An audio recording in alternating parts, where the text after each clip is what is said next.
শীতোষ্ণ দরজায় রবার আটা মতরূপ কাপড়ের ঘরে দাঁড়িয়ে এনাক্ষী সেন কিছুক্ষণ চিবুকে আঙুল রেখে ভেবে নিলেন ঠিক কোন কাপড়টা পরা ঠিক হবে। ওদের অবস্থা ভালো না, আর খুব দামি কিছু পরাটা ঠিক হবে না। রমার ফ্যাকাশে মুখ, ক্যালসিয়াম আর ভিটামিন বি এর ঘাটতিতে ফোলা চোখের পাতা, নির্জীব মলিন চোখের কোল মনে পড়ল। কি দরকার ছিল এখন মা হবার? এনাক্ষী সেন রেশমি দড়ি টানলেন। প্রায় নিঃশব্দে ব্যালেরিনার মতো নেচে রেশমি পর্দা সরে গেল। এই আলমারিতে ওর সুতির শাড়ি থাকে। ঢাকাই, টাঙ্গাইল, ধনেখালি, হাওড়াহাট, এনাক্ষী সেনের বাঘের মতো কটাসে চোখ ঠিক শাড়িটা খুঁজতে লাগলো। এ ঘরে একটুও শব্দ আসে না। এখানে একেবারে একলা দাঁড়িয়ে থাকতে খুব ভালো লাগে মিসেস সেনের। নিজেকে যে কি ছোট্ট মনে হয়, কি মিষ্টি আর দুষ্টু, যেন তিনি একটা হলুদ পাখি অথবা গাঢ় নীল গঙ্গা ফড়িং। ইচ্ছে করলেই উড়ে যেতে পারেন। এখন সস্তার শাড়ি চাই, সস্তার শাড়ি। চড়াই পাখি হলদে হয় না। নীল গঙ্গা ফড়িংয়ের কথা কে কবে শুনেছে? কিন্তু এনাক্ষী সেনের আজকাল একলা থাকলেই কালো ডালিয়া, সবুজ পিটুনিয়া, বেগনি বেড়ালের কথা মনে হয়। যেন ফুরফুরে একজোড়া পাখা মাত্র পরে উনি ওদের সঙ্গে খেলা করছেন। সেন সাহেব যখন বলেছিলেন এটা মাঝ বয়সের বিকৃতি, তখন এনাক্ষী সেনের খুব দুঃখ হয়েছিল। ম্যাডোনার মতো মমতা ভরা চোখ দিয়ে জল পড়েছিল। বয়স, বিকৃতি? ইটার্নাল ম্যাডোনার কি বয়স থাকে? সে ছোটবেলায় তো হাত ভাঙা পুতুল, চাপা পড়া বেড়াল, ঘুলঘুলি থেকে আছড়ে পড়া থেতলে যাওয়া লোমহীন বিতিকিচ্ছিরি চড়াইছানা দেখে উনি খুব কাঁদতেন। একটু চওড়া কপালের দুদিক থেকে নেমে আসা সোজা চুল, কালো পাতার নিচে কটাসে চোখে জল, ফোলা ঠোঁটের কাঁপুনি দেখে দিব্য রায় বলেছিলেন, মালা, তোমার মেয়ে একটি ছোট্ট ম্যাডোনা। দিব্য রায় মার সঙ্গে ব্রিজ খেলতে আসতেন। ওর কানের লোম দেখে বোঝা যেত লুকিয়ে সন্না দিয়ে তোলা হয়। সেই থেকেই তো এনাক্ষী সেনকে সবাই ম্যাডোনা বলেই জানে। আর ইতালিতে সেই বিখ্যাত আশ্চর্য পিয়েতা যখন দেখলেন, তখনই কি এনাক্ষী সেনের বুকের ভেতর লম্বা লম্বা গির্জের মোমবাতি জ্বলে ওঠেনি? যুবক শিশুর শরীর কোলে নিয়ে যুবতী মা বসে আছেন। আহা, দেখে এনাক্ষী সেনের মনে হলো ওর ভেতরের এই মমতাময় করুণার মতো পবিত্র নিরঞ্জন সাদা আর কিছু নেই। সেন সাহেব যখন বলেছিলেন, কি বুদ্ধি লোকটার দেখেছ, কাপড়ের ভাঁজগুলো অবধি অবিকল বানিয়েছে, তখন এনাক্ষী সেনের মনে হয়েছিল গায়ের ওপর দিয়ে 100টা গুড়ি গুড়ি পা ফেলে কেন্ন হেঁটে গেল। সেন সাহেব শান্তিনিকেতন দেখেও বলেছিলেন লোকটার বুদ্ধি আছে। সেই জন্যই তো সেন সাহেবের কথায় অত দুঃখ পেয়েছিলেন। সাইকোথেরাপিস্ট অশোকবাবু বুঝিয়ে দিলেন, সবুজ ফুল আর হলুদ পাখি আর ফুরফুরে ডানা মনে হওয়াটা আর কিছু নয় মিসেস সেন, আপনার মধ্যে কোথাও একটা শৈশবে পালিয়ে যাওয়ার ইচ্ছা আছে। জেনে কি স্বস্তি পেয়েছিলেন মিসেস সেন। শৈশবের মতো আর কি আছে? কিন্তু শিশু মঙ্গলে শিশুদের দঙ্গল দেখতে কি খারাপ লাগে, কি লালচে, কি আঁশটে। শৈশব, শিশু, মনে হয়েছিল উনি যাত্রীদের একজন হয়ে শিশু তীর্থে যাচ্ছেন। পাহাড়তলিতে অন্ধকার মৃত রাক্ষসের চক্ষুকোটরের মতো সেই অরূপ ছেলেটি কি গমগমিয়েই না পড়ত। ওর গলা যতই শুনতেন ততই এনাক্ষী সেনের শরীরের ভেতর কি যেন কেঁপে উঠত। অরূপ, বাণী, ব্রিজ, উনি তো ওদের কাছে ম্যাডোনা ছিলেন। কিন্তু অরূপের মাথায় হাত বোলাতে, অরূপের কবিতা শুনতে এত গোপন রোমাঞ্চ হতো কেন? যিশুকে কোলে নিয়ে পাথরের মেরির কি মাঝে মাঝে ফ্লোরেন্সের রাতের নির্জনে নৈশব্দে এরকম গোপন রোমাঞ্চ হয়? আহা, হতভাগা গভর্নমেন্টের এক্সচেঞ্জের কড়াকড়ি কমালে এনাক্ষী সেন আর কারো সঙ্গে আবার ফ্লোরেন্স যাবেন। এই তো, স্বস্তিতে নিঃশ্বাস ফেলে মিসেস সেন বাঁচলেন। পেয়েছেন সরকারি বাস্তুহারা দোকানের 7 টাকা দামের কাপড় পেয়েছেন। ভাগ্যে তখন গোটাকুড়ি কিনে এনেছিলেন। নইলে ভোটের সময়ে বেবিদির হয়ে দুটো কথা বলতে গিয়ে কি পরে বলতেন, আমিও ভাই আপনাদেরই মতনটি। শাড়িগুলো পরলে গায়ে একটু একটু বেঁধে বটে, কিন্তু 7 টাকার কাপড়ে ওরা আর কত নরম সুতো দেবে বলো। এখন তো মিসেস সেনের এমন হয়েছে, আয়া কাপড় চাইতে সেদিন একখানা কলাক্ষেত্রই দিয়ে দিলেন, কিন্তু এ শাড়িগুলো একটাও দিতে পারেন না প্রাণ ধরে। সেদিন তো এরই একখানা ডুরে পরে একাডেমিতে ঘুরে এলেন। সেন সাহেবকে বললেন, আমারই দেশের লোক আমার দেশের লোকের জন্য কাপড়গুলো বুনেছে। আমি শাড়ি পরলে তুমি যদি লজ্জা পাও তাহলে আমার সঙ্গে না হয় নাই গেলে। বলতে গিয়ে নিজেকে কি মহান মহিয়ান মনে হচ্ছিল, যেন প্রতিটি কথা মুখ থেকে খসে পড়ার সময় জ্যোতিষ্কের মতো জ্বলে উঠেছে। সেন সাহেব কি যেন ভাবছিলেন, তাই জবাব দিলেন না। এই শাড়ির সঙ্গে 30 টাকার চটি আর 50 টাকার ব্যাগটা ঠিক যাবে কি? রঙে যাবে, কিন্তু দামে? মীনাক্ষী সেন মাথা নাড়লেন। দামি জিনিসের একটা সুবিধা এই, চট করে চোখে পড়ে না। 3 টাকার চটি পরে 5 টাকার ব্যাগ নিয়ে বেবিদি যখনই বেরোতো, রোদ পড়ে কি জেল্লাই না দিত। শাড়ি জামা পরে মীনাক্ষী সেন বেরিয়ে এলেন। কর্পোরেশনের ভোটে হেরে গিয়ে বেবিদি যখন অন্ধকার মুখ করে বসেছিল, তখন মীনাক্ষী সেন ওর ওপর হাতে হাত বুলিয়েছিলেন বটে, কিন্তু মনে মনে খুব একটা কষ্ট পাননি।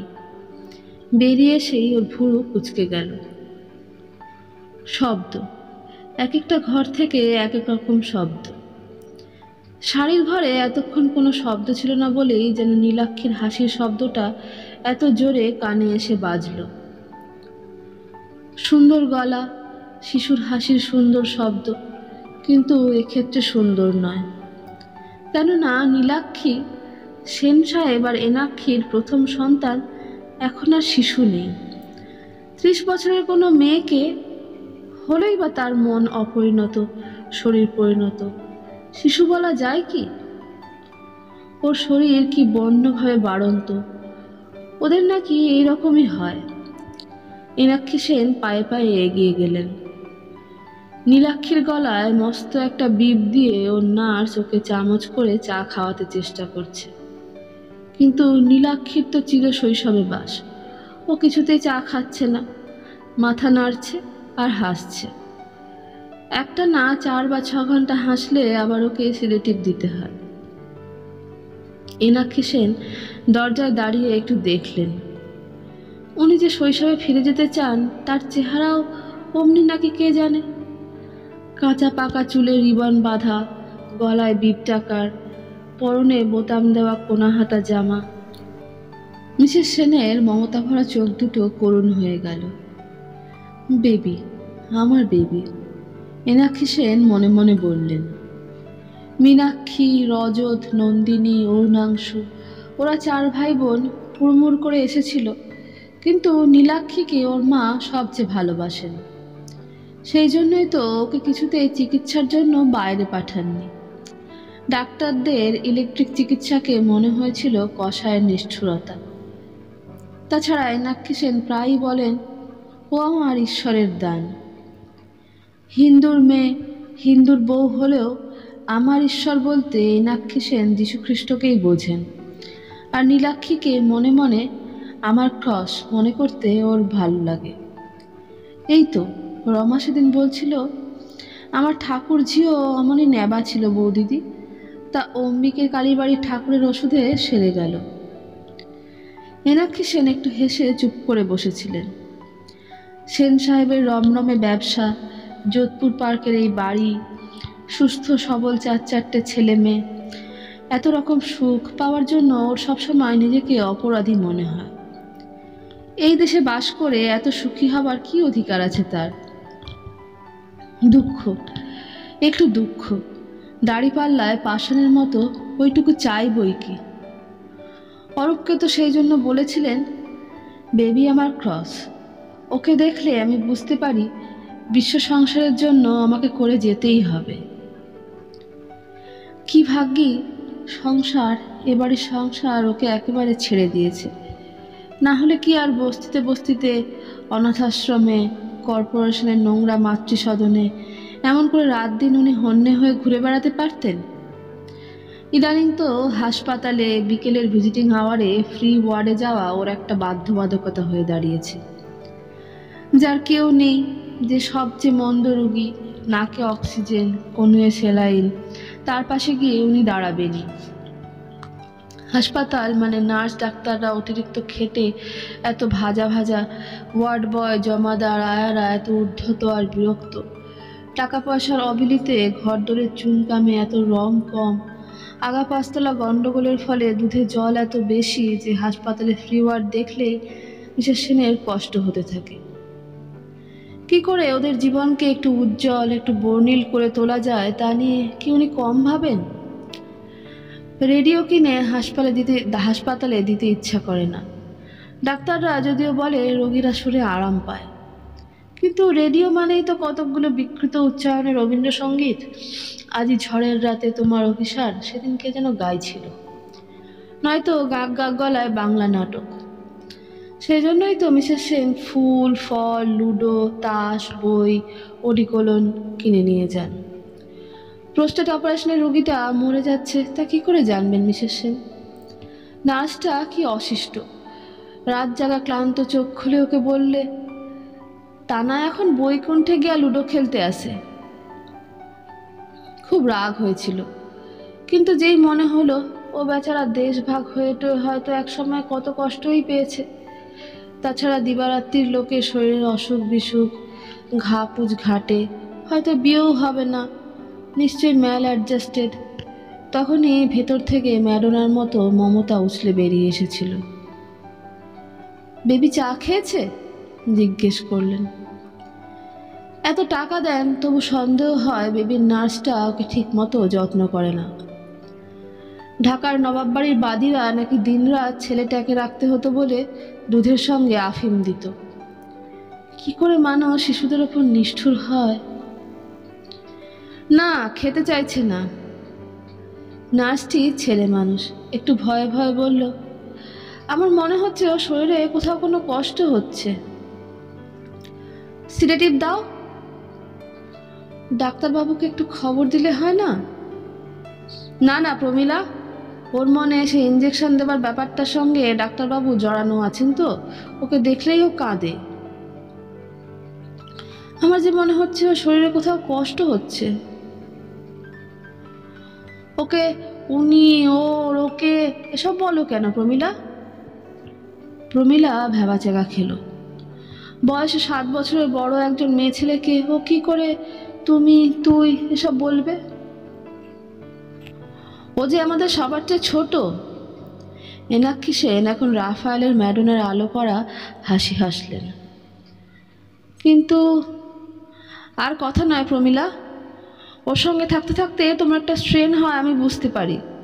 মাঝে মাঝে কৌশল্যাকে ডেকে দিয়ে তুমি বাগানে যাও না কেন? বাগানে কেন, বাইরে পা দিলেই হয় তোমার স্বামী নয় তোমার বড় ছেলে আমাকে ধাওয়া করে বেড়ায়, সেজন্যই যাই না।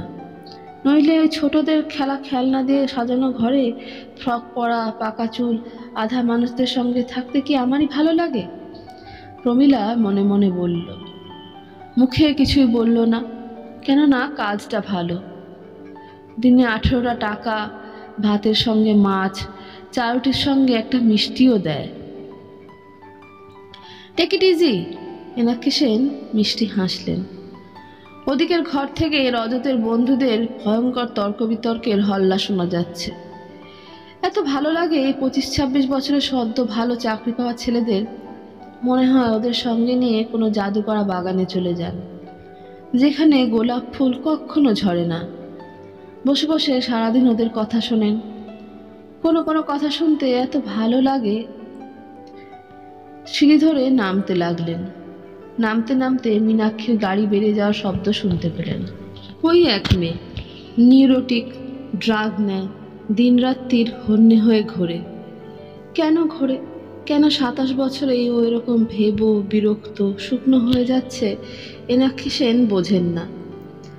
সেন সাহেব যদিও বলেন বিশ্ব সংসারকে একটু কম দেখে নিজের সংসারটা একটু বেশি দেখলে ভালো হতো, কিন্তু এনাক্ষী সেন সে কথা কানে নেন না। কালীঘাটের পটের যশোদা বা বত্তিচেল্লির ম্যাডোনা নিজের সন্তানকেই শুধু দেখেছে, এমন কথা কে কবে শুনেছে?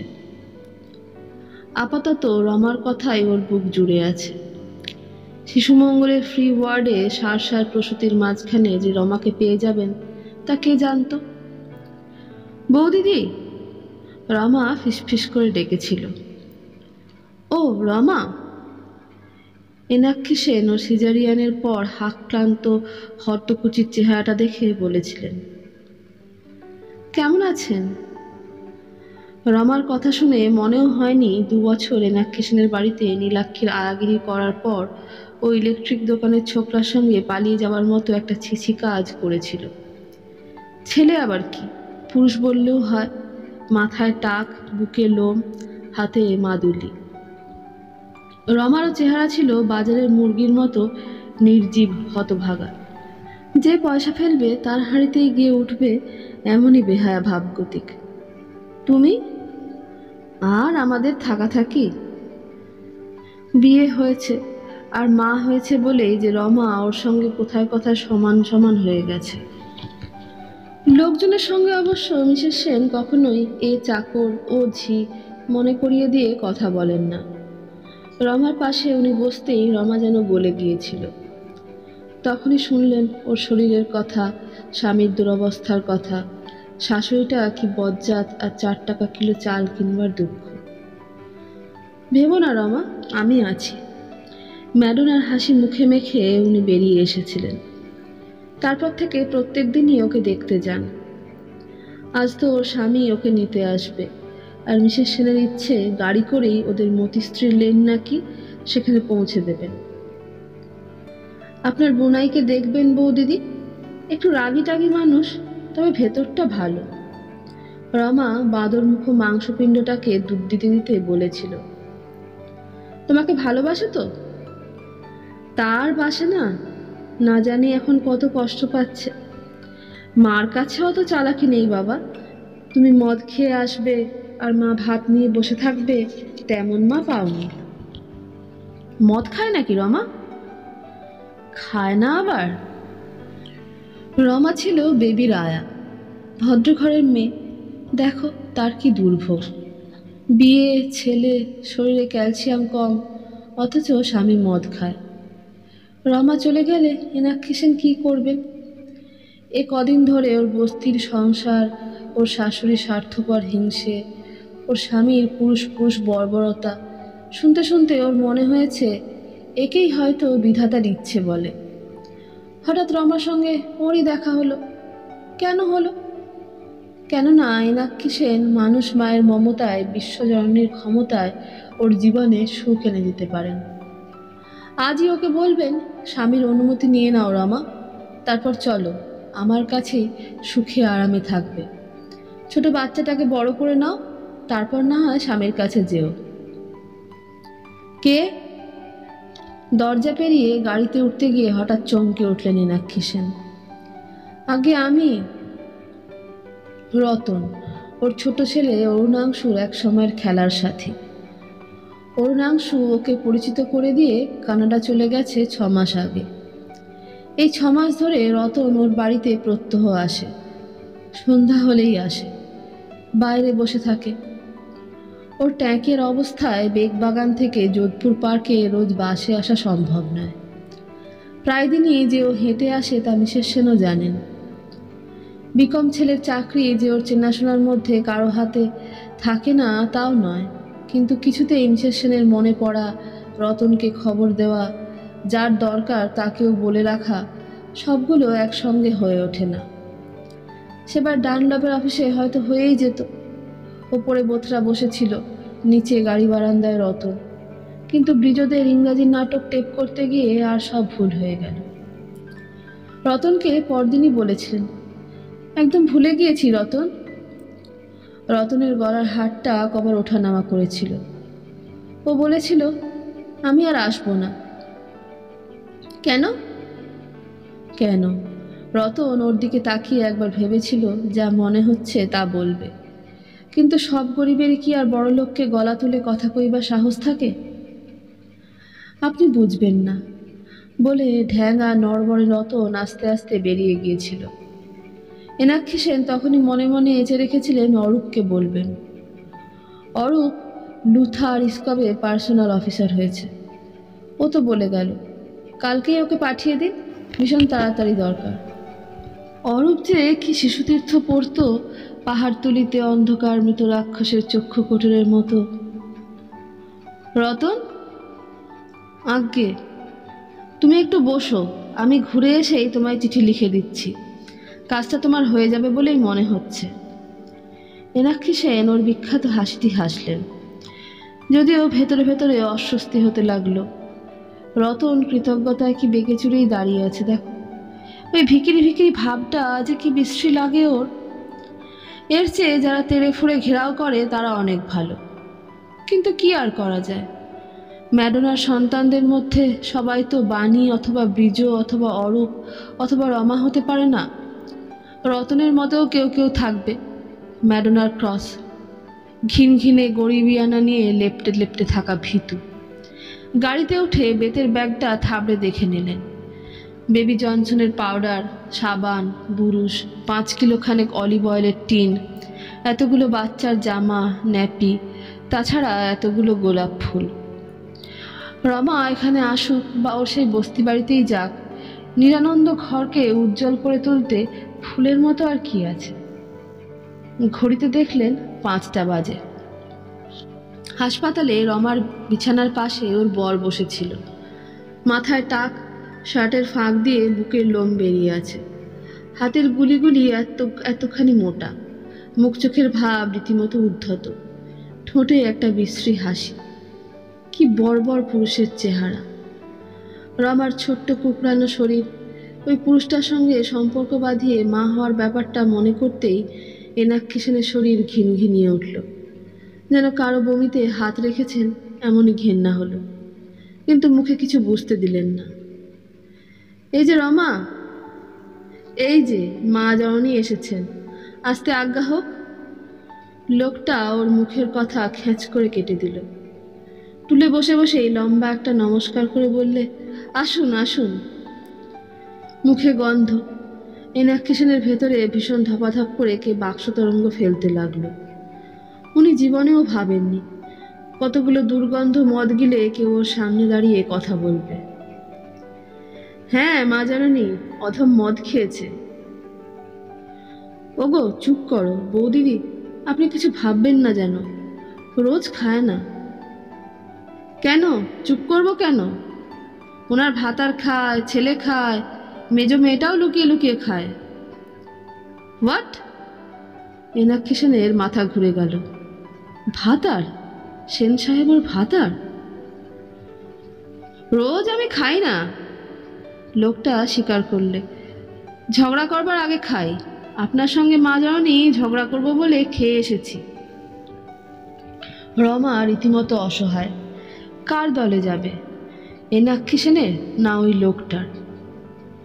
রমা, তোমার ভেতর থেকে শুভ বুদ্ধি আসুক।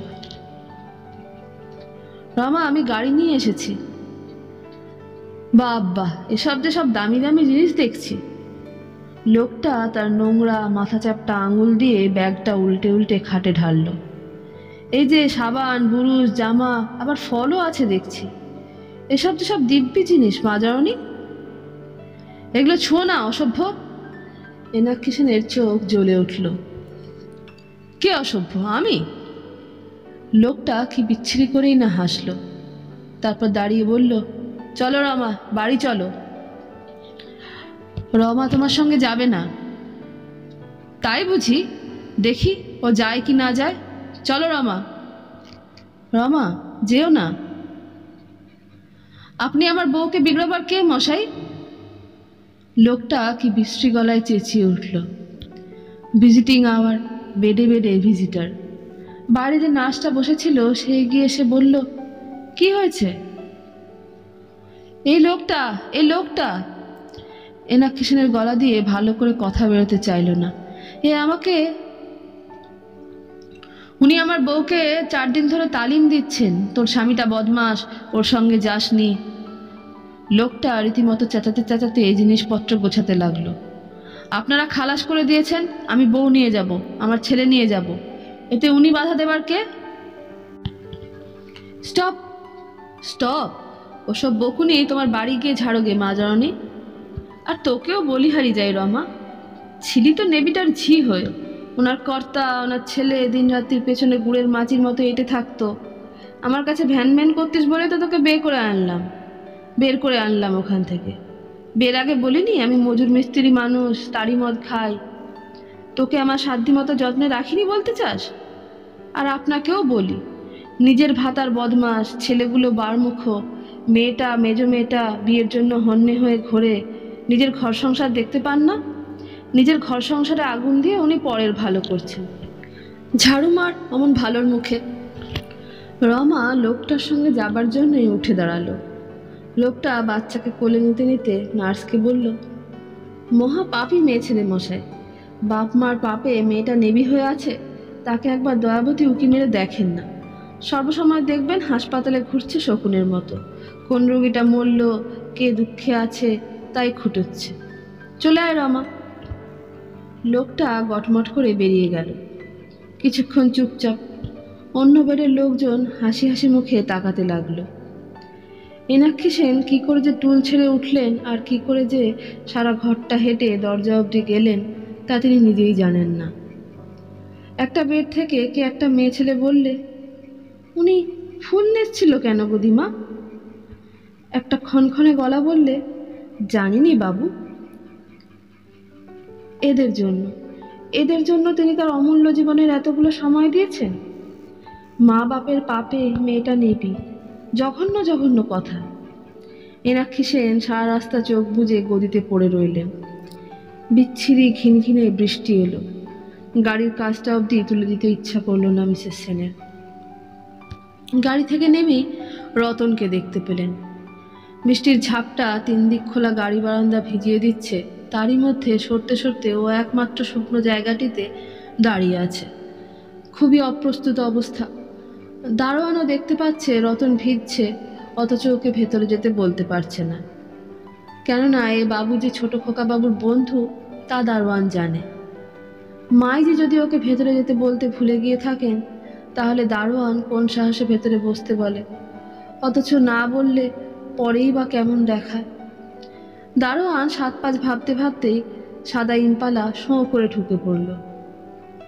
কে?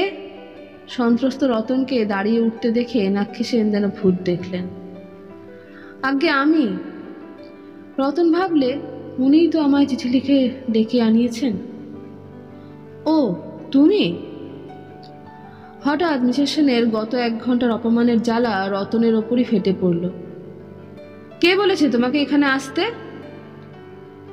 আগে আপনি বেরিয়ে যাও বলছি। ভেবেছ তোমাকে চাকরি করে দেবো? কখনো না। তোমাদের মতো গরিব মানেই অকৃতজ্ঞ, নেমো খারাপ। মীনাক্ষী সেন হাঁপাতে লাগলেন। কি হয়েছে? সেন সাহেব নেমে এসেছেন।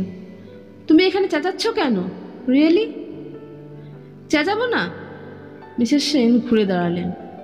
হতবম্ব ভ্যাবাচাকা রতনের দিকে আঙুল তুলে বললেন, এরা ভেবেছে কি আমাকে শুধু শুধু অপমান করবে আর আমি সয়ে যাব? জানো, ওরা দেশি মদ খায় আর বলে কি না আমার স্বামী ভাতার, আমার মেয়ে নেবি। রিয়েলি? উনি ভুলেই গেলেন উনি ম্যাডোনা, ভুলেই গেলেন এসব কথা কত নোংরা। ওকে বের করে দাও। একটা তীক্ষ্ণ চিৎকার করে প্রায় ছুটে ওপরে উঠে গেলেন। শাড়ির ঘরে যেতে হবে। সেই নিশ্ছিদ্র নৈশব্দে বসে বসে একটা নেমবুটাল খেতে না পারলে উনি মরে যাবেন।